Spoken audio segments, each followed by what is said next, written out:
آنکھیں بھگو کے دل کو ہلا کر چلے گئے. وہ ایک ایسی قوم ہوگی، وہ ایسے لوگ ہوں گے جو بغیر کسی قرابتداری کے، بغیر کسی آپسی رشتے دار علیہ نے کوئی کسر نہیں چھوڑی. آپ ان کی محبت کے زمانے کو دیکھیے. اس حدیث کے تعلق سے حضرت مولانا مرحوم کے نسبت سے میں نے یہ حدیث پڑھی ہے، جس کا ترجمہ ہم نے آپ کے سامنے رکھا ہے. میں مقالہ مفتی نام الباری صاحب کے حوالہ کرتا ہوں، لیکن مقالہ کے اخیر میں ہم نے حضرت کے لیے دو چار وہ ملت کے مسیحت ہے اور اسی مسیحائی میں پوری زندگی انہوں نے وقف کر دی.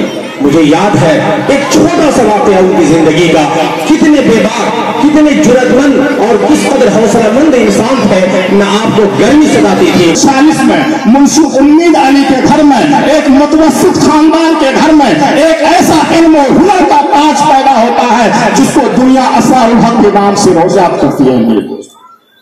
علاقے کے مختلف ادارے، علاقے کے مختلف مدارس کا سفر کرتے ہوئے انہوں نے دارالعلوم دیوبند کا سفر کیا.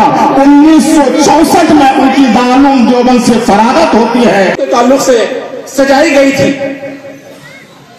الحاج تسلیم الدین صاحب علیہ الرحمہ، جس کو لوگ محبت سے سیمانچل کے گاندھی کہا کرتے تھے، ان کو آنے میں کچھ تاخیر ہو گئی، اور حضرت مولانا اسرار قاسمی صاحب نئے ایم پی بنے تھے. ان کی صدارت میں جلسہ سجا ہوا تھا.